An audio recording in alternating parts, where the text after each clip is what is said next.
Thank you. Hi, everyone, and welcome. It's so good to see all of you. And thank you so much for coming and participating today at the Zoom presentation, our first Zoom presentation of the Soul Making Keats Literary Competition Awards ceremony. I'm Elise Kazanjian. I'm the co-judge with Ellen Woods for the prose poem category in SMK. And as Kathleen had said, Ellen is actually the host, and but she's sick today, so she couldn't make it. I'm sorry. We wish Ellen well. But before I go on, I'd like to thank her again for all the work that she did. I know in putting together an event, absolutely, in putting together any event in person is hard enough, but it's especially challenging when you have it on Zoom. So, Ellen, thanks again for everything, and we wish you a speedy recovery. So I'd like to begin by introducing the founder and the director of the Soul Making Keats Literary Competition, Eileen Malone, who has done this for many years and done it well. So Eileen? Thank you. We started in 1992. So if you do the math, you can figure out how long we've been going. But we started just as a soul-making poetry contest. And now, years later, we have 13 categories. We're still among the least expensive entry fees. We're one of the few contests that accept previous published work. We're open to everyone everywhere. We especially like to encourage and motivate and inspire writers. We're here to help them. We're on their side. We're not the big ivory tower of academia looking down our noses. We're one of you. We're also, all of us, submitting our stuff and entering contests. So we know what it feels like. And let me see. Yeah, when Keats died, which was a very tragic early death, they said, the man was open-minded, generous, and sincere. And I like to think that that's us, that we follow through with that. We care. We're not strict to the point of being in the state of power. It doesn't matter. We're very generous and gentle. And I don't think you need to know much more other than we're going and we're going to keep going. We're self-sustaining. As long as we can do it, we'll keep doing it. And thank you all so much for helping make it happen.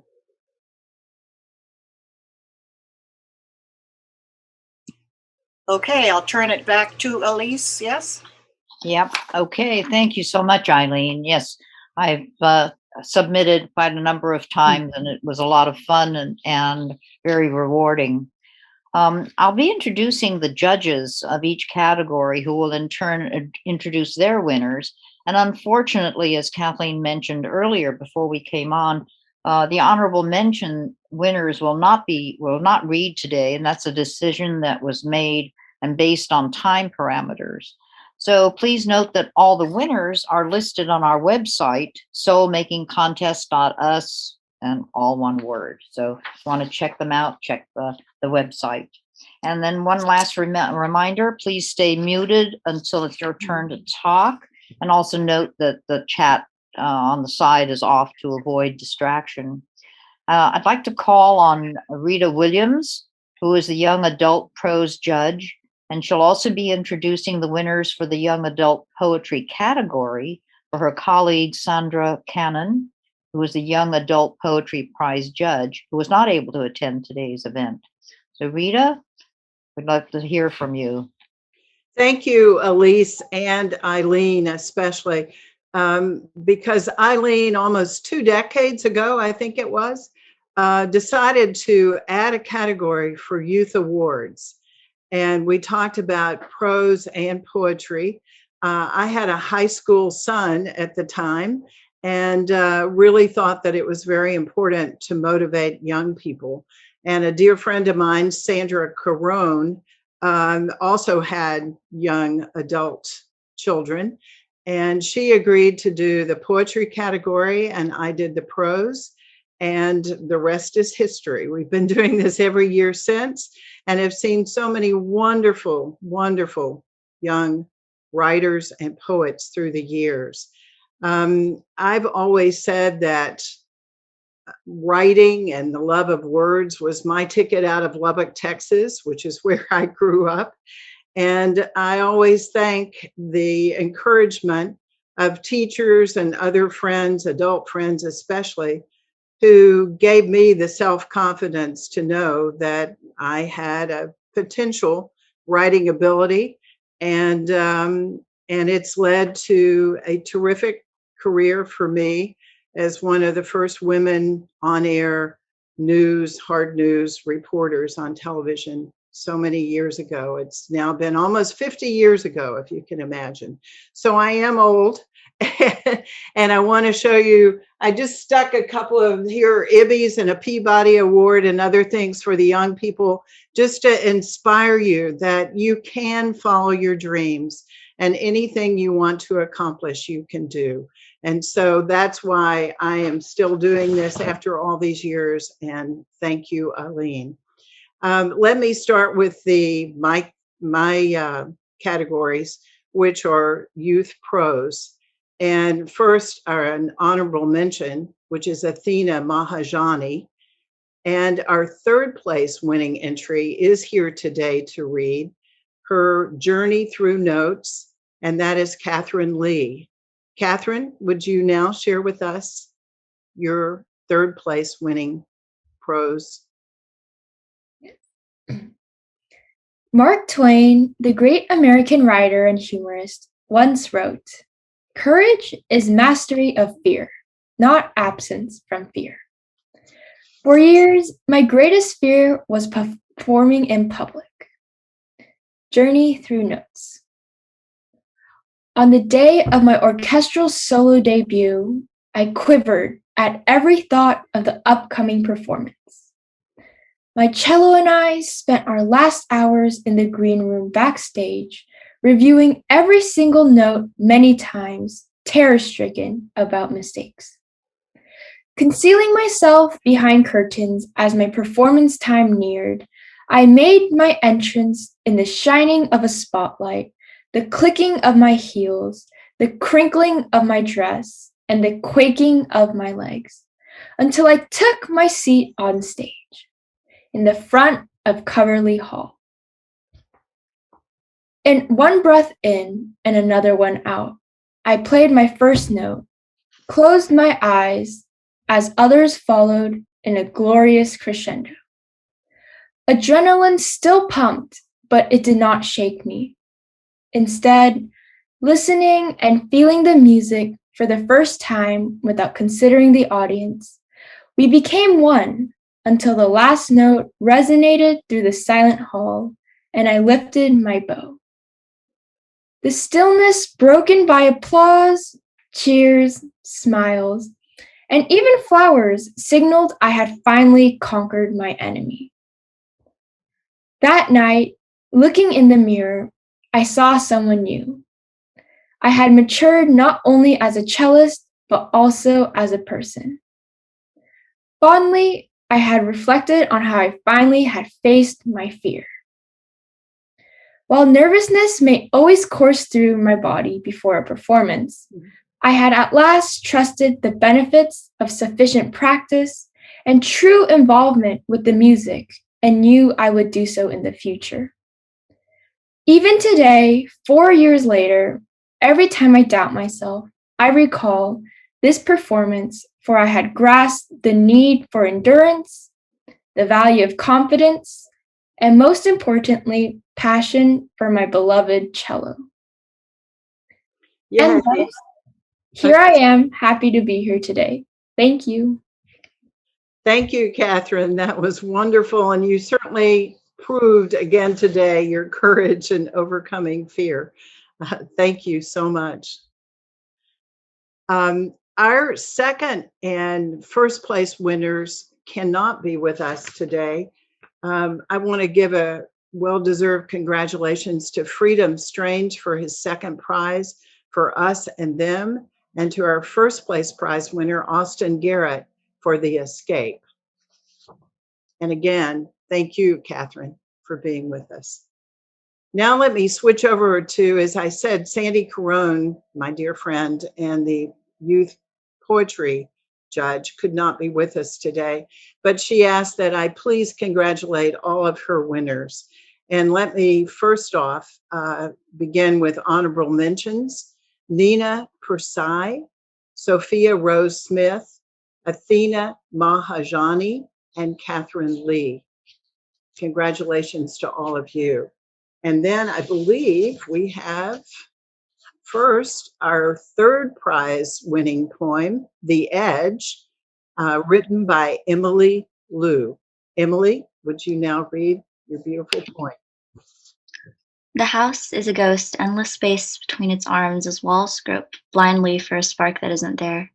The clock floats with a face of water, and I still feel the shapes of life, once there, invisible shadows, their phosphate silhouettes pulsing against my eyelids. I am too small to fill their void. I am a raindrop quivering at the edge of a cliff, tipped over but not falling. Time has strung me up with crystal wires and delicate halfness. My breath turned to statue, waiting until the bullet of a whisper shatters the glass, and I fall.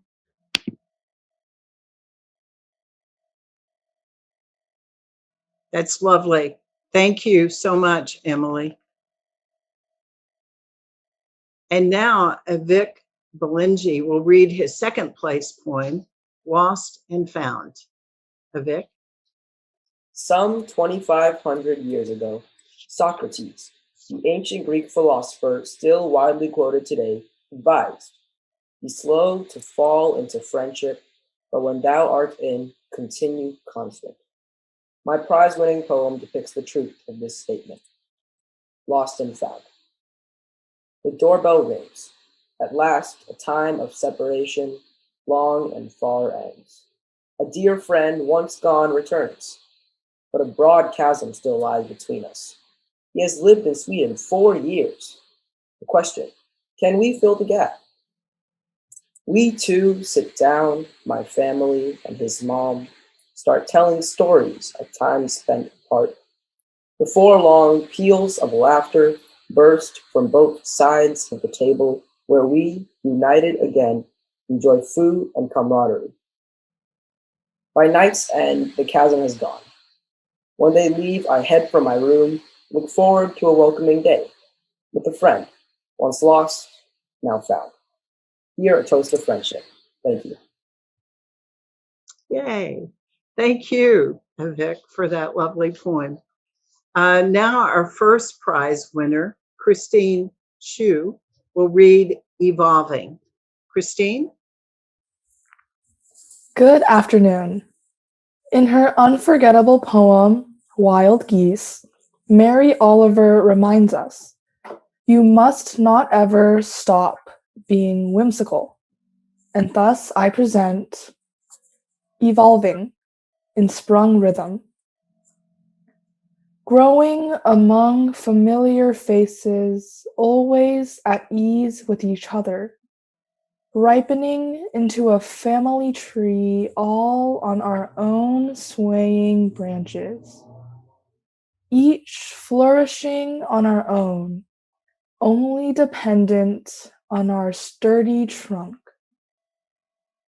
Bound together many years on the same tree, we desired new horizons, but feared to leave Mother Mulberry keeping us safe.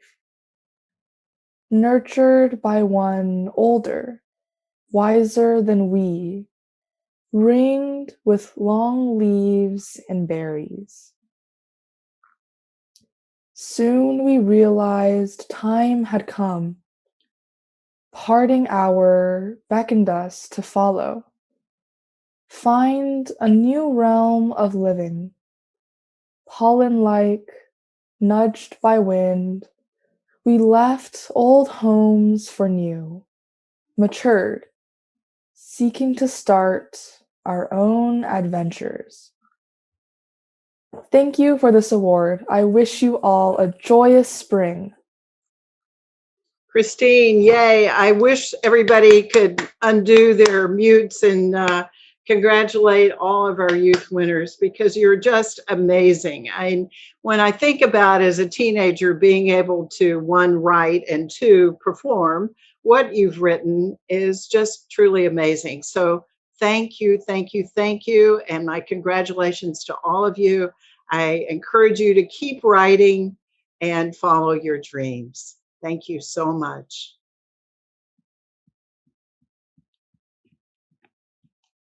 Thank you very much, Rita, and to all of these winners. It's wonderful to see a new generation of poets coming and writers coming up, and it's really inspiring.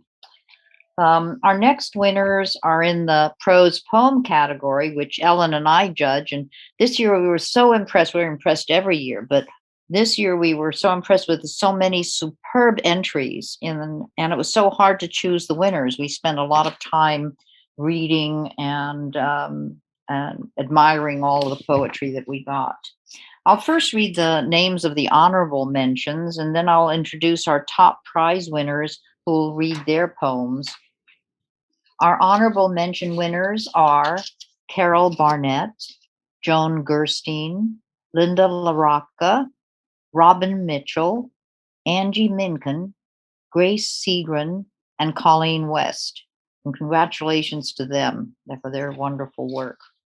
So unfortunately, our third prize winner, who is Laurie Ann Bosselaar, whose winning poem was entitled Monsieur Le Bon Delivers Groceries to the Convent, Brussels, late 1940s. I love that title. Was not able to join us today. But I'll ask our second prize winner, Sandra Anfang, who will read her poem, Guerrilla Dreams. Sandra? Thank you so much, Elise, and everyone. It's really an honor and wonderful to be here today. Guerrilla Dreams. The old silverback sits cross-legged, arms hugging his chest. His perfectly coiffed mane ripples in the breeze. He's an airbrushed centerfold, searching across species. His stoic face belies his quickening heart. Black fur, fluffed like a silver-tipped rabbit hair muff, stuns as he watches bodies pass along the glass wall. He assumes the pose of Rodin's thinker, turns tail with attitude, and quickly strides away. I close my eyes, feel his chi, lean my shoulder into the wall. When I come to, his eyes are locked on mine, our palms matched on either side of the glass. No one will believe this happened twice. Thank you. That's just lovely. Thank you for that stunning poem. Absolutely beautiful. And now our first prize winner is Angie Minkin, who will read her winning poem, Every Tear a Prayer. Thank you so much, Elise and Eileen and everyone. As Sandra said, it's such an honor to be here today. I wrote this poem for my daughter-in-law's father. My daughter-in-law, Katie, told me that he would be so happy that he inspired a poem that had money associated with it. Every tear a prayer. It never rains in LA, but today it pours. Your daughter knits warmth from fine Peruvian wool. Night blues, slate gray, splash of orange. Her fingers can't stop. She tenderly tucks you in. Your son trims your beard, gently combs your hair, smooths your eyebrows. You always look so sharp.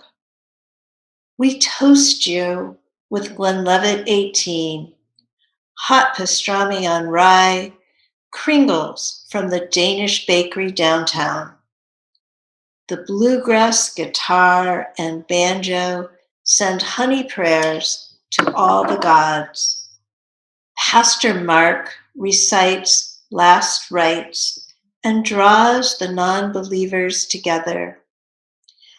Every tear is a prayer of thanksgiving, says he. Birdie curls next to you, quietly guards your journey. She licks your hand as you take your last sweet breath and slide between worlds. Breath of fire, breath of tears, breath of light, the full moon, the scudding clouds. Thank you.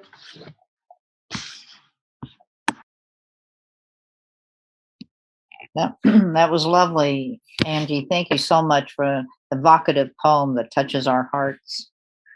Our next category is poetry, and our guest judge this year is Indigo Moore, who was unfortunately couldn't be here today. So I'll read the names of the honorable mentions and then call upon the 3 top prize winners to read their poems. We'll start with, this is all in alphabetical order. The honorable mention poets are, excuse me, Ellie Anderson, Michael Baldwin, Abby Kaplan, Jan Dedrick, Casey Fitzsimmons, Jody Hotel, Anthony Howarth, and Sharon Pretty. I'd like to call upon the 3rd prize winner, Sharon Fain, to read her poem of 50th Year in California. I don't know, is she here today? I am here. Great, I'm so sorry. I missed you off the corner there. Well, Elise, I'm just delighted to be in the company of such wonderful writers. It's quite an honor. This poem is called 50th Year in California. Soon the longest night of the year will bear down on these trails near my home, a darkness that for the ancients was like a death. At Newgrange and Stonehenge, they lit torches, waited it out. But here beside the Pacific, the idea of mortality falters. Nothing freezes. One's life becomes a sort of celebratory drifting. We get wildflowers in December, meadow foam, shooting stars, acres of blue and white lupin. A girl in upstate New York, I felt marked by winters, not hurt exactly, but changed each time, as if I were a weathering stone or a tree laying down annual rings. Now I sometimes fail to notice the changed angle of afternoon light. One hiking friend tells me she hears a crackling sound in the canyon and knows summer is ending. Another identifies winter by the presence of certain birds. On our walks, never a word about death, which none of us quite believe in.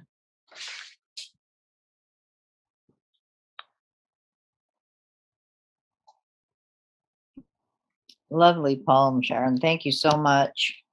The 2nd prize winner is, that's right. Sorry. The 2nd prize winner is Abby Kaplan, who will read her poem entitled Regret. Hi, and thank you, of course, to everyone, Eileen, Indigo, who judged this, and Ellen, Elise, and Angie. So my poem Regret is about something terrible that happened almost 40 years ago when I was a new pediatric intern and I was on call for the emergency room. Regret. Sometimes coastal fog is too bright, a jarring inferno of white fluorescence, like a hospital morgue at midnight, amplified in the polish of stainless steel. I have lived as a shore wolf baying in the dusk at the cirrus shrouds of heaven. With a wrong call, I once sent a child to the angels. My best wrapped in a Macintosh blade and an endotracheal tube. Some called it medicine. I heard his mother weeping in the hallway, and the boy's quiet chest grew a worm in my nightmares. A mask of my mother hangs in the closet, and knowing my mother, she is ashamed that I did not live up to her potential.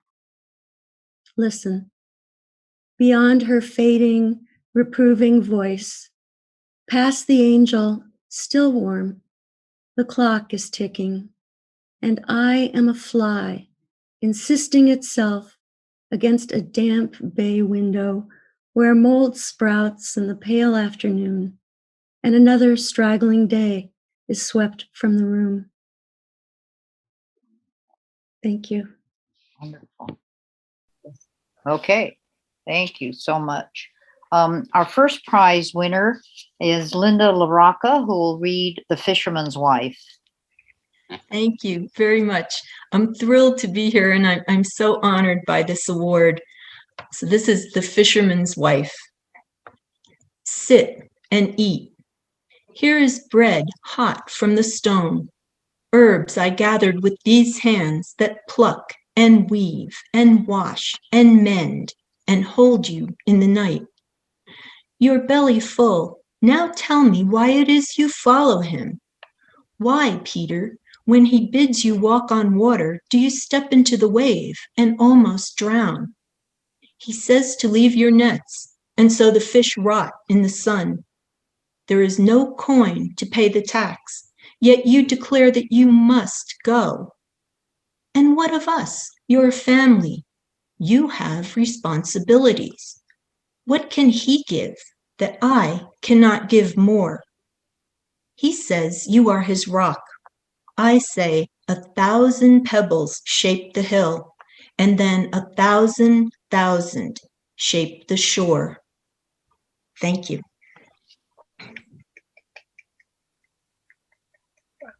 It's a beautiful poem. Thank you so much, Linda.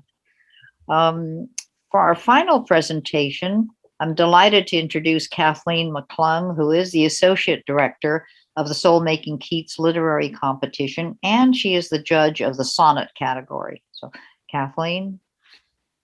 Thank you very much, Elise, and thank you to each of these readers who have shared with us absolutely gorgeous work. I'm just very moved and touched and impressed. And I want to share with you that this year I'm, in addition to Associate Director at the Soulmaking Contest, I'm serving as guest editor for The MacGuffin, which is a print journal based in Michigan. And Indigo Moore will be the guest poetry judge for our annual Poet Hunt.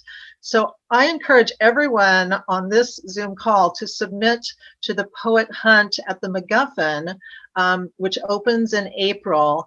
And Indigo Moore will be our final judge. There will be screeners, but he will be our final judge. And I know he would love hearing and reading all of the poems that were shared today. So thank you.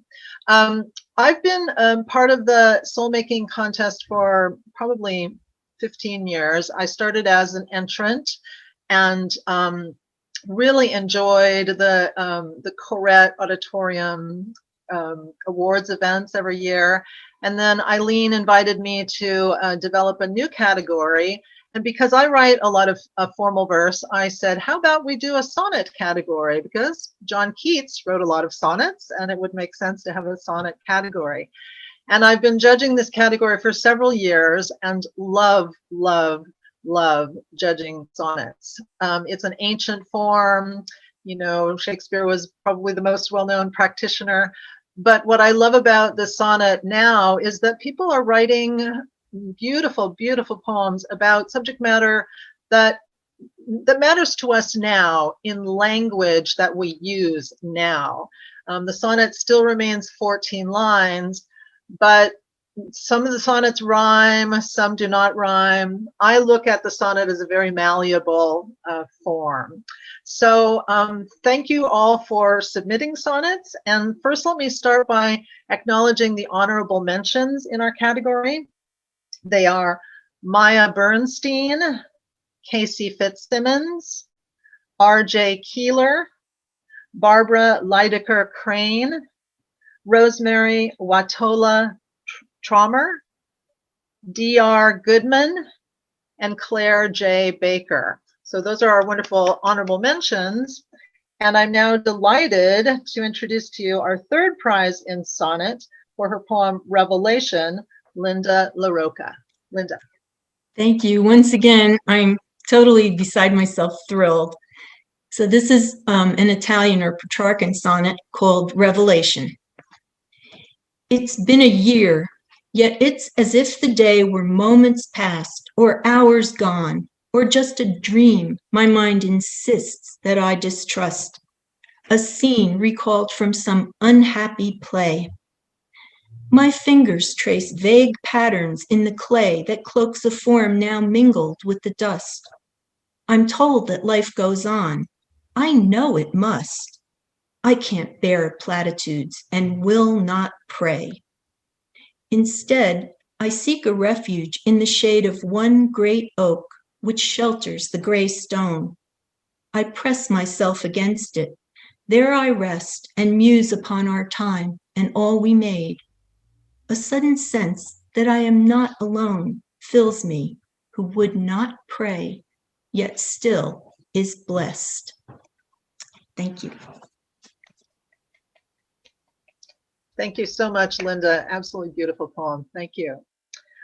Our second prize winner in sonnet is Diane Lee Moomey, who'll be reading Grasslands. Thank you so much, Kathleen and Eileen and Elise and all who made this possible for the years and years that you've been doing this. Thank you. My sonnet is Grasslands. In tall red grasses once I found a nest not far from where we parked the Chevy. Twigs and stems were finely twined. A speckled egg was empty. I took a yellow feather, left the rest. Above my head, the grasses closed and only traffic noises told the way back. I lost the place. 20 paces west and 30 north. I had supposed we'd all return this summer or at least in fall, but I lost your speckled shell, your feathers, path, the chance to see you all. Or 30 paces south and 20 east. Just the once in this entire life have I ever asked the gift of flight. Thank you. Thank you very much, Diane. Beautiful poem. Thank you very, very much. And I have great pleasure and pride in introducing to you our first prize winner in sonnet, Deborah Schmidt. Deborah. Thank you so much, Kathleen, and thank you, Eileen, and everybody at SMK for providing this inspirational opportunity. I'm so moved to be among all of you fabulous writers today.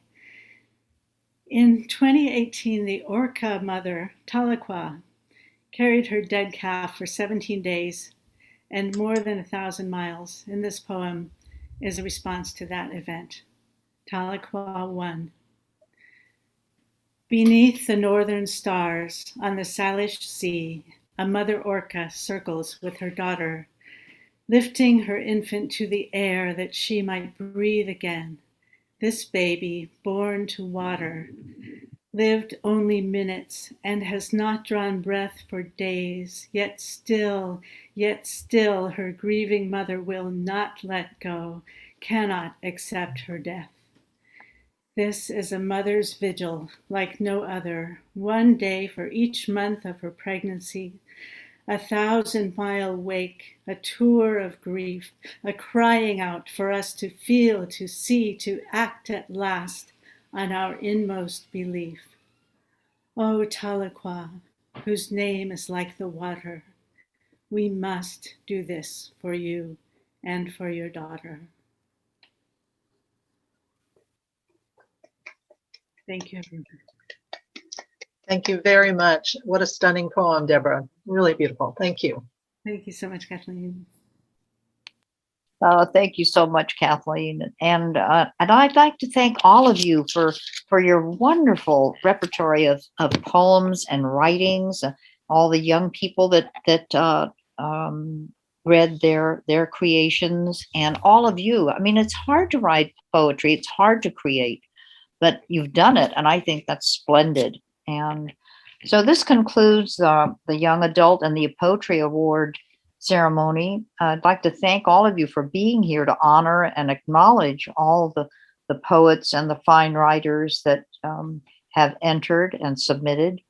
And so we invite you to stay Zoomed for maybe 10 or 15 minutes for a meet and greet right now. So if you'd like to stay, we'd love to see you. And thanks again for being here.